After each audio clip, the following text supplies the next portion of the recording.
अपना उत्तराखंड में आप सभी का बहुत स्वागत है और मैं हूं आपके साथ में अमनदीप। खबरों की शुरुआत करते हैं। सबसे पहले बात करते हैं मूसलाधार बारिश की। उत्तराखंड के कई इलाकों में भारी बारिश हो रही है। मुख्यमंत्री धामी ने इसे लेकर पल पल की जानकारी अधिकारियों से भी लगातार ले रहे हैं सीएम। और मुख्यमंत्री पुष्कर सिंह धामी देहरादून आपदा कंट्रोल रूम में पहुंचे और आपदा प्रभावित इलाकों की पूरी जानकारी सीएम ने अधिकारियों से ली है।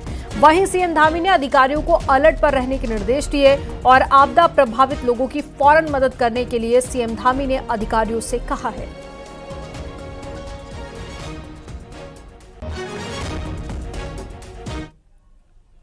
मौसम विभाग ने चेतावनी के बाद अभी भी खुद मुख्यमंत्री यहाँ पहुंचे हैं। सर, किस तरीके अपनी व्यवस्था को आगे जोड़िए?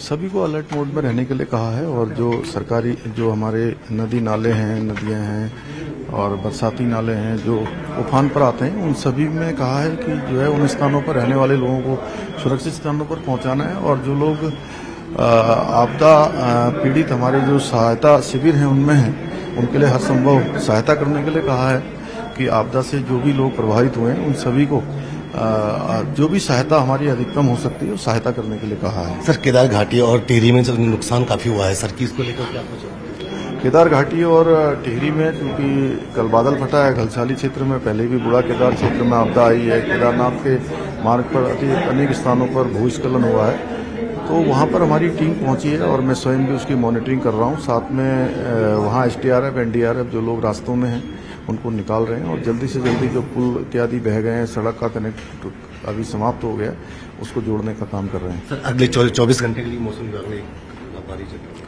ने चेतावनी है और हम चेतावनी के अनुरूप काम कर रहे हैं। हमने सबको सुरक्षित रखना है, उसी के लिए हमारा पूरा तंत्र काम कर रहा है। बिल्कुल, ये थे हमारे साथ मुख्यमंत्री पुष्कर सिंह धामी, जिनका साफ तौर पर कहना है कि अगले जो 24 घंटे हैं वो काफी भारी चेतावनी भरे हैं। उसके लिए सभी अधिकारियों को दिशा निर्देश दे दिए गए हैं। कैमरा सहयोगी दीपक उपाध्याय के साथ में सत्येंद्र वर्ता, न्यूज 18 देहरादून।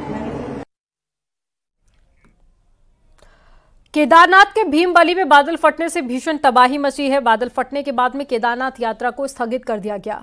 भीमबली में कई लोग फंस गए हैं जिनका रेस्क्यू किया जा रहा है। सोनप्रयाग से भीमबली में फंसे यात्रियों का रेस्क्यू किया जा रहा है और एसडीआरएफ की टीम वैकल्पिक रास्ता बनाकर सभी का रेस्क्यू कर रही है। केदारनाथ पैदल मार्ग और साथ ही भीमबली में 2 पुल बह गए हैं। सोनप्रयाग और गौरीकुंड के बीच में मार्ग का कुछ हिस्सा भी बह गया। भारी बारिश के चलते मंदाकिनी नदी का जलस्तर बढ़ गया है और सोनप्रयाग पार्किंग तक नदी का पानी पहुंच गया है। वहीं कुंड को बंद कर दिया गया। इसके साथ ही रामबाड़ा में भी नुकसान की खबर है। प्रशासन की टीम राहत और बचाव कार्य में जुटी हुई है।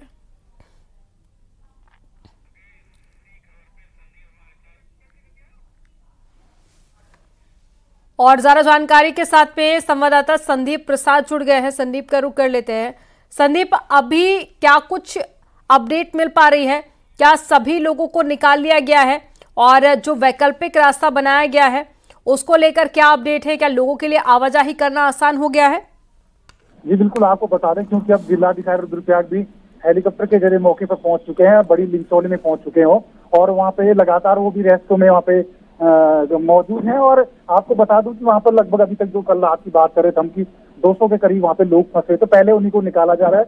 कुछ लोगों को धीरे धीरे निकाल दिया गया है। और सबसे बड़ी बात है कि अगर मौसम, जैसे कि अब मौसम अभी भी यहाँ बादल लगे हुए हैं, वहाँ घना कोहरा छाया हुआ अभी भी, और ऐसे में बताया जा रहा है कि अगर मौसम साफ होता तो हेलीकॉप्टर से उनको निकाला जाएगा। लेकिन कुछ लोगों को जो वैकल्पिक रास्ता है और कुछ नए रास्ते को, एक नया रास्ता वहाँ पे वैकल्पिक रास्ता तैयार किया जा रहा है। और इसके साथ ही जो लोग नदी के इस तरफ है उनको एनडीआरएफ और डीडीआरएफ की टीम द्वारा खुदवा नदी के बीचों बीच से और पत्थरों के सहारे से वहां पर निकाला जा रहा है। लेकिन ऐसी अभी तक कोई बड़ा अपडेट नहीं कि सभी को अभी एक साथ निकाला जाए। कुछ लोग क्योंकि केदारनाथ में भी है, क्योंकि केदारनाथ में कुछ लोग दर्शनों के लिए गए हैं, उनको भी वापिस आना है, उनको भी निकाला जाना है।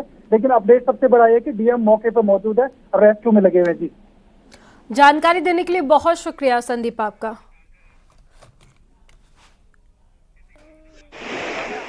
और ज्यादा जानकारी के साथ में दीपांकर भी हमारे साथ में जुड़ गए हैं लाइव। दीपांकर का रुख कर लेते हैं। दीपांकर, अलग अलग जगह से तस्वीरें सामने आ रही है। हम देख रहे हैं कहीं भूस्खलन हो रहा है, कहीं पानी भर गया है। लोगों के लिए आवाजाही करना भी काफी ज्यादा मुश्किल भरा साबित हो रहा है।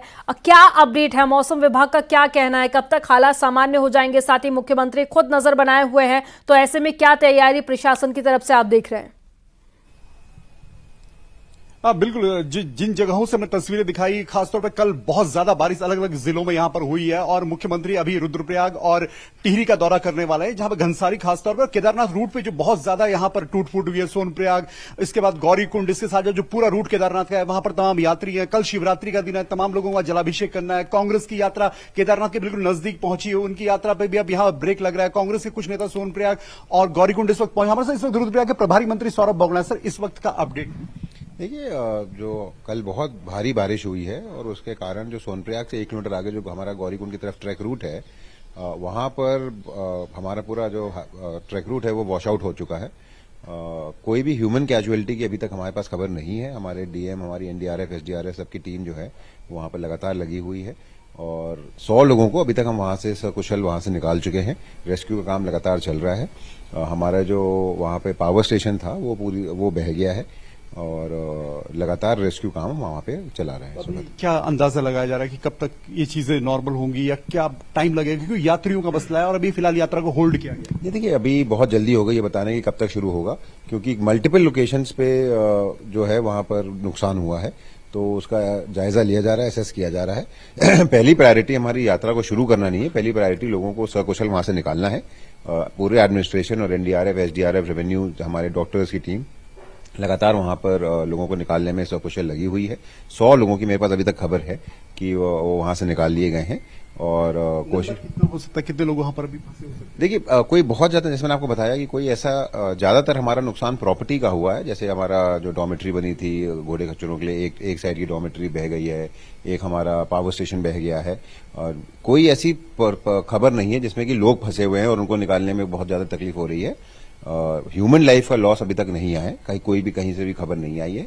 प्रायोरिटी सरकार की लोगों को सकुशल वहां से निकालना है और उसके बाद ट्रैक रूट को दुरुस्त करके यात्रा को वापस शुरू करना है। तो शीलम, प्रभारी मंत्री रुद्रप्रयाग के सौरभ बोगड़ा जी ने साफ तौर पर कहना है कि 100 लोगों को भी सुरक्षित वहां से निकाल लिया गया है। प्रायोरिटी यह है कि लोगों को किस तरीके से जो रूट में फंसे हुए वहां से निकाला गया। केदारनाथ, क्योंकि सबसे ज्यादा जो कल जो फ्लड आया, जिस तरीके बारिश तेज हुई है, उससे सबसे ज्यादा नुकसान इसी रूट पर हुआ है। अब इस रूट पर क्योंकि इस वक्त कांग्रेस भी यात्रा रूट पर है, तो सियासत इसको लेकर ना हो, आपदा में सियासत न खोजी जाए, ये सारे विषय यहां पर देखे जाएंगे। मुख्यमंत्री कुछ देर में वहां पहुंचने वाले हैं, पर्यटन मंत्री सतपाल महाराज वहां पर पहुंचेंगे। लगातार अभी सौरभ बोगड़ा ने आपको बताया कि क्या कुछ वहां पर स्थितियां अभी हैं, क्योंकि केदारनाथ पूरे देश दुनिया के पर्यटक यहां पर आते हैं, बरसात का सीजन है और ऐसे में ये जो बड़ी घटना वहां पर इस वक्त घटी है, जिस तरह के मलबा वहां पर आया, ये फ्लश फ्लड हुआ है, ये रास्ते वहां पर टूट गए, ये इस वक्त इस पर जरूर नजर रहेगी कि अगर 48 घंटों बिल्कुल दीपांकर, तस्वीरें सामने आई जो काफी ज्यादा डरावनी थी। जानकारी साझा करने के लिए बहुत शुक्रिया आपका। और चलिए खबरों में आगे बढ़ते हैं। टिहरी में बीती रात बादल फटने से भारी तबाही देखी गई। घनसाली के जखनियाड़ी, नौताड़, गदेरे में बादल फटा है। 3 शव बरामद कर लिए गए हैं। बादल फटने से तबाही ऐसी रही कि घनसाली चिरबिटिया को जोड़ने वाली जो पुलिया थी वो भी बह गई। एसडीआरएफ, पुलिस और साथ ही आपदा राहत टीम मौके पर पहुंची और साथ ही तीनों के शवों को बाहर निकाला, जिसके बाद में अब कुछ लोगों के फंसे होने की भी जानकारी मिली है, जिन लोगों को बाहर निकाला जा रहा है और सुरक्षित स्थान तक पहुंचाया जा रहा है।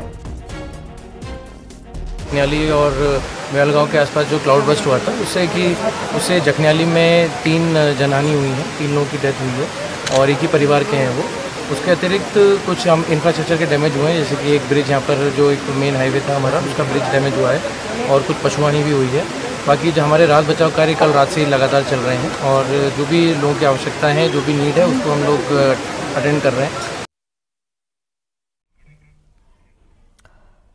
खबर रुड़की से है। यहां पर भारापुर के पास में भारी बारिश के बाद मकान की छत गिर गई। हादसे में 2 लोगों की मौत हो गई, जबकि 9 लोग घायल हो गए हैं। घायलों को अस्पताल में भर्ती कराया गया।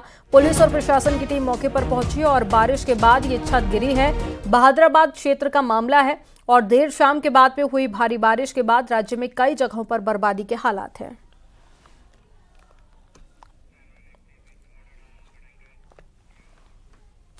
और उत्तरकाशी से खबर है, गंगोत्री नेशनल हाईवे बंद हो गया है। बिशनपुर के पास में नेशनल हाईवे बंद हो गया है।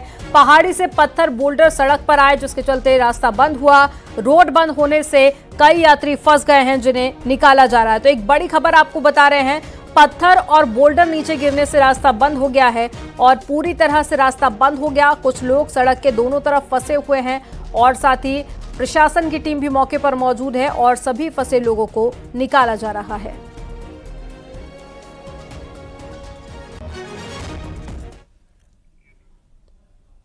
पहाड़ों पर हो रही बारिश से ऋषिकेश में गंगा नदी उफान पर आ गई है और गंगा का जलस्तर काफी बढ़ गया है। गंगा किनारे सभी घाट डूब चुके हैं। वहीं प्रशासन लोगों से नदी किनारे न जाने की अपील भी कर रहा है, लेकिन उसके बाद भी कई लोग अपनी जान जोखिम में डालकर नदी के उस पार जा रहे हैं।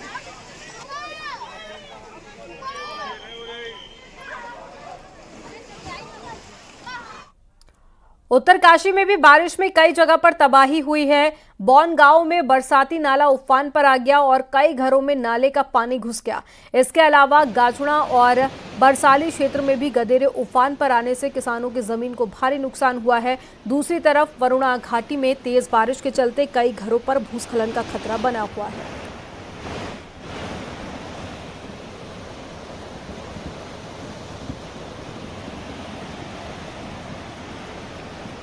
मंत्री के सामने श्री जो क्षेत्र है पूरा कहीं ऊपर बादल फटा होगा, पूरा गदरा नीचे को आया और पूरे खेत साफ हो गए हैं। लोग बहुत भयभीत है। इसी तरह से रात को बौन गांव में पूरा जगह जगह से ऊपर से पानी घरों में घुस गया।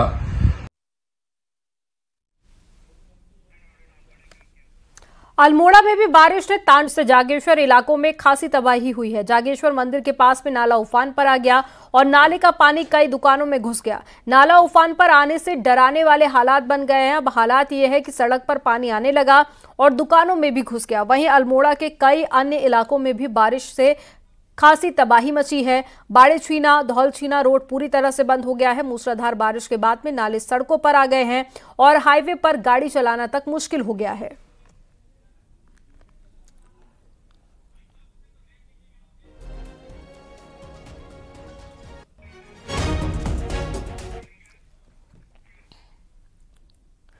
अल्मोड़ा जिले के चौखुटिया में लगातार हो रही मूसलाधार बारिश से जनजीवन अस्त व्यस्त हो गया है। चौखुटिया में रामगंगा नदी खतरे के निशान से ऊपर बह रही है, जबकि जागेश्वर के कई दुकानों में पानी भरने से दुकानदार परेशान हैं। लगातार बारिश के चलते हालात खराब होते जा रहे हैं।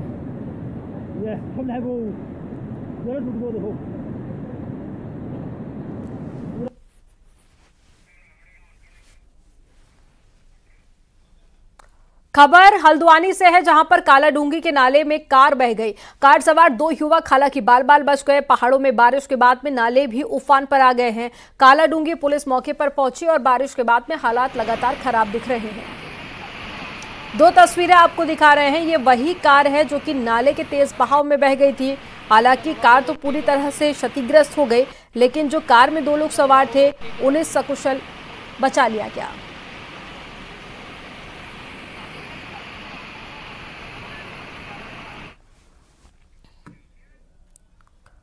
पहाड़ों में लगातार बारिश जारी है। भारी बारिश के चलते रामनगर के मोहान के पास में पनाली नाला उफान पर आ गया। पहाड़ों में हो रही बारिश के बाद में नाला रोड से ही बहने लगा, जिसके बाद में रामनगर से सल्ट और धूमाकोट के लिए ट्रैफिक बाधित हो गया, जिससे दोनों ओर लंबी लंबी कतारें भी देखी गई। ऐसी स्थिति में एक बस वाले ने ऐसा दुस्साहस दिखाया कि लोग देखते रह गए।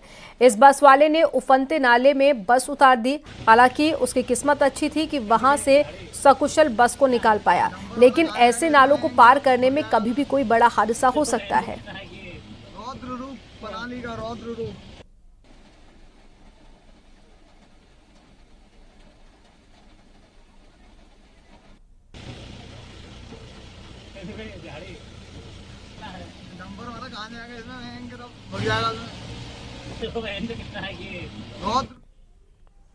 पहाड़ों और जंगलों की बारिश का असर रामनगर में भी देखने को मिल रहा है। यहाँ के कई नाले उफान पर आ गए हैं। ढेला बरसाती नाले में पानी का सैलाब दिखा और नाला रोड के ऊपर से तेजी से बहता हुआ नजर आया, जिससे इस रोड पर यातायात बंद हो गया। ये रोड रामनगर से ढेला गांव को जोड़ने वाली है और कॉर्बेट के ढेला और साथ ही झरना पर्यटन जोन के लिए भी यही रोड है। दूसरी ओर सावलदे बरसाती नाले में भी पानी का सैलाब देखा गया। नाले का पानी कई घरों में घुस गया, जिससे कई घरों को खतरा देखा जा रहा है। इसके साथ ही धनगढ़ी नाले में भी जबरदस्त पानी का सैलाब दिख रहा है। ये 3 तस्वीरें आपको दिखा रहे हैं। पहली तस्वीर है जहां पर एक नाले में काफी पानी ओवरफ्लो हो गया है। दूसरी तस्वीर सावलदे बरसाती नाले की है और तीसरी तस्वीर भी आपको दिखा रहे हैं। तीनों तस्वीरों में आप देख सकते हैं लगातार हो रही बारिश के चलते नदी नाले उफान पर आ गए हैं।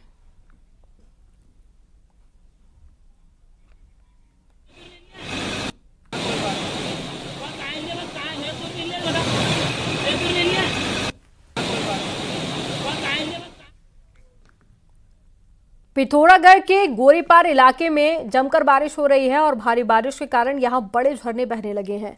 ये वीडियो बसंत कोट का है, जहां पर ऊंची चोटी से तांडव बजता हुआ देखा जा रहा है।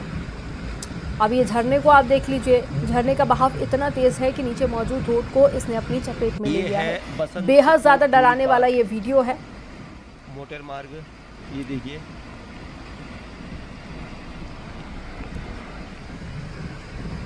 देखिएगा ये।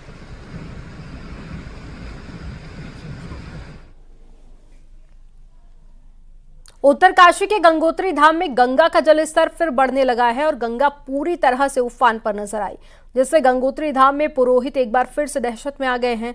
गंगा नदी के तेज बहाव में मिट्टी, पेड़, पत्थर बहते हुए दिखाई दिए और पिछले कुछ दिन जिस तरह की हलचल ऊपरी क्षेत्र में देखी गई, उससे दहशत में गंगोत्री धाम में रहने वाले पुरोहित, व्यापारी, साधु संत भी दिखाई दे रहे हैं।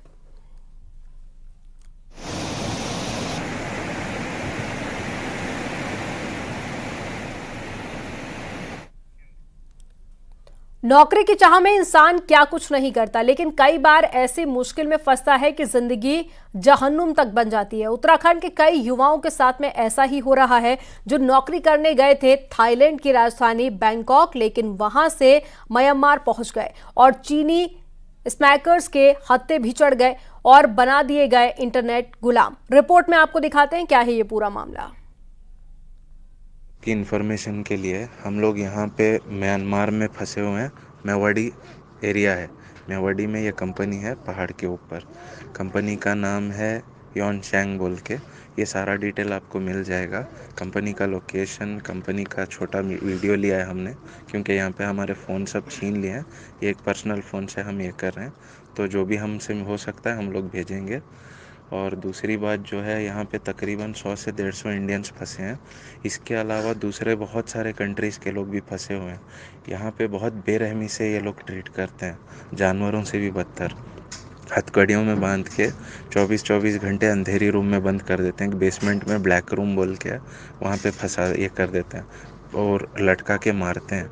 इसके अलावा 10-10 मिनट तक इलेक्ट्रिक शॉक देते हैं, ग्राउंड में घंटों घंटों भगाते हैं, सब ये करते हैं, सिर्फ इस वजह से कि अगर हम काम करने मन। विदेश में अच्छी नौकरी का सपना लेकर गए ये कुछ ऐसे युवा हैं जिनका सपना विदेशी धरती पर पहुंचते ही चकनाचूर हो गया और ये साइबर फ्रॉड के चंगुल में फंस गए। और जब इनमें से कुछ ने काम करने से इनकार किया तो शुरू हुआ इनके साथ टॉर्चर का ऐसा खेल जिसे देखकर आपकी रूह कांप जाएगी। अब शरीर पर इन जख्मों को देखिए। ये इन युवाओं को इसलिए दिए गए हैं जिन्होंने इन साइबर अपराधियों की बात मानने से मना कर दिया। दरअसल युवाओं को ऑनलाइन अच्छी नौकरी का लालच देकर पहले बैंकॉक बुलाया गया और जैसे ही ये युवक बैंकॉक पहुंचते हैं तो उन्हें गाड़ी में बैठाकर अवैध रूप से म्यांमार भेज दिया जाता है, जहां से इन युवाओं की जिंदगी में अंधकारमयी रात शुरू होती है और इन्हें साइबर फ्रॉड के दलदल में धकेल दिया जाता है।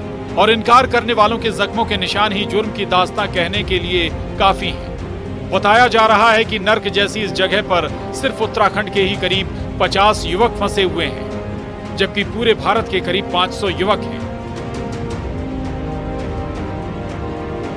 एक ऐसा ही युवक है देहरादून का विधान गौतम, जो इन अपराधियों के झांसे में आकर बैंकॉक चला गया था और अब म्यांमार में दासों जैसा जीवन जीने को मजबूर है। विधान के परिजनों ने इन अपराधियों को अलग अलग तरीकों से $5000 भी भेजे।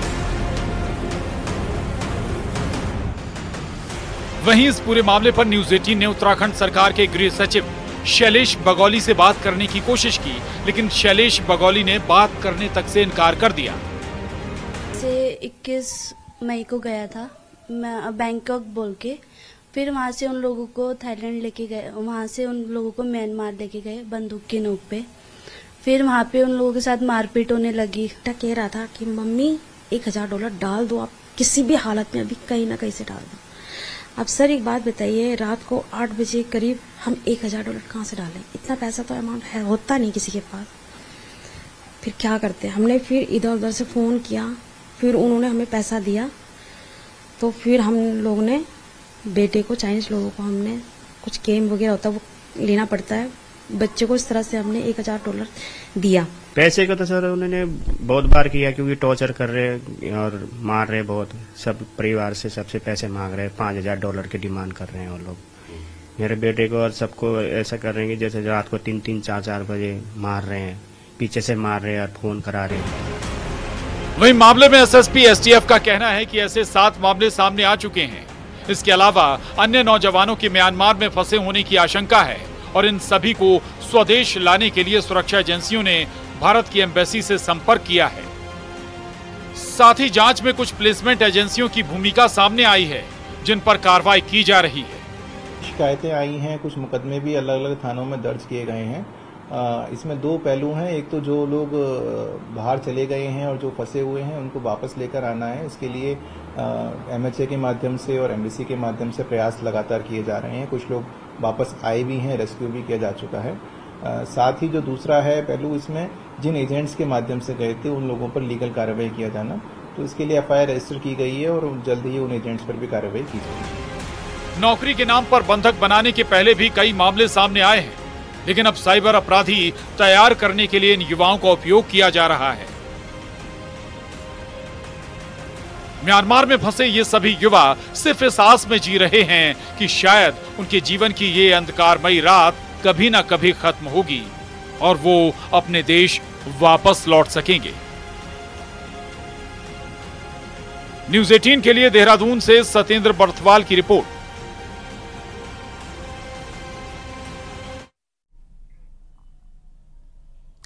और केदारनाथ के लिनचोली में बादल फटने का मामला सामने आया। सूत्रों के हवाले से बड़ी खबर है, 7 से 8 लोगों के मलबे में दबने की जानकारी है।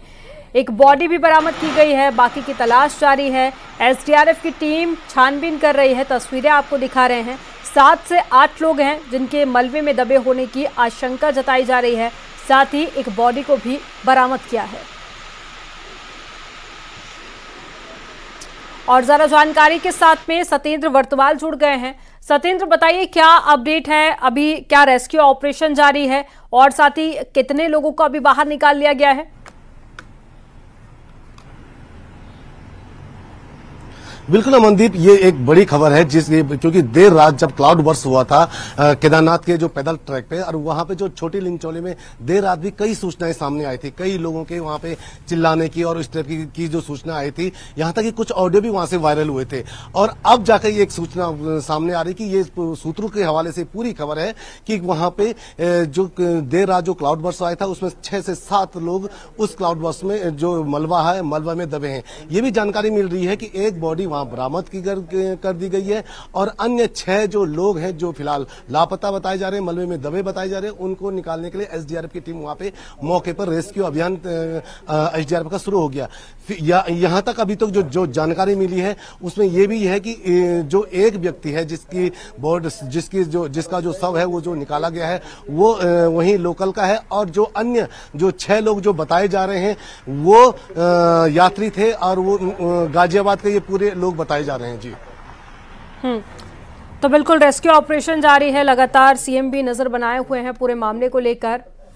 और साथ ही अगर अभी हम देख रहे हैं कि अलग अलग जगह पे लगातार ऐसी तस्वीरें सामने आ रही हैं।